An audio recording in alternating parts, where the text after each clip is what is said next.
ভেজাল প্রসাধনী সামগ্রীর বিরুদ্ধে সেনাবাহিনী এবং র্যাবের সহযোগিতায় অভিযান চালিয়েছে বিএসটিআই। টানা 2 দিনের অভিযানে প্রায় 1 কোটি টাকার ভেজাল কসমেটিক্স জব্দ করেছে সংস্থাটি।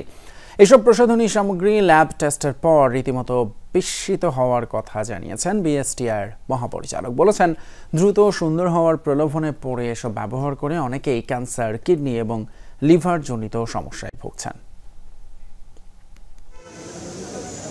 ভেজাল প্রসাধনী সামগ্রীতে সয়লাভ রাজধানীর বিভিন্ন এলাকার মার্কেট। এমন তথ্যের ভিত্তিতে রাজধানীর চকবাজার ও মিরপুর এলাকায় অভিযান চালায় বিএসটিআই। সেনাবাহিনী ও র্যাবের সহযোগিতায় মঙ্গলবার ও বুধবার অভিযান পরিচালনা করে সংস্থাটি। অভিযানে বিপুল পরিমাণ ভেজাল কসমেটিক্স উদ্ধার করা হয়, যেখানে নামি দামি কোম্পানির নামে নকল ক্রিম, তেল, পাউডার ও লিপস্টিকও তৈরি করা হয়েছে।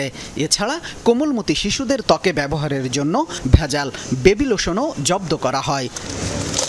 ভেজাল প্রসাধনী সামগ্রী উদ্ধারের বিষয়ে বিকালে ব্রিফিং করেন বিএসটিআইয়ের মহাপরিচালক এস.এম. ফেরদৌস আলম। জানান, ল্যাব টেস্টে জব্দকৃত প্রসাধনী সামগ্রীতে দেখা গেছে নির্ধারিত মাত্রার থেকে 2500 গুণ বেশি হাইড্রোকুইনোন ব্যবহার করা হয়েছে। দ্রুত সুন্দর হওয়ার প্রলোভনে যারা এসব ব্যবহার করেছেন তারা কিডনি, লিভার ও ক্যান্সার সহ নানা জটিল রোগে আক্রান্ত হচ্ছেন বলেও জানান তিনি। কেমিক্যালের এমন কিছু গুণ রয়েছে যেটা কন্ট্যাক্ট, যেটা সিস্টেমিক, যেটা হয়তো আমরা সরাসরি ডাইরেক্ট অ্যাপ্লাই করে থাকি। এই হাইড্রোকুইনোনের এমন একটি গুণ আছে যেটি মাত্রাতিরিক্ত ব্যবহার করলে এটা কন্ট্যাক্ট পয়জনের মতো কাজ করবে এবং আলটিমেটলি সেটি কিন্তু আপনার কিডনি এবং লিভারকে আপনার লিভার ফাংশনে আপনার এটা এফেক্ট করবে।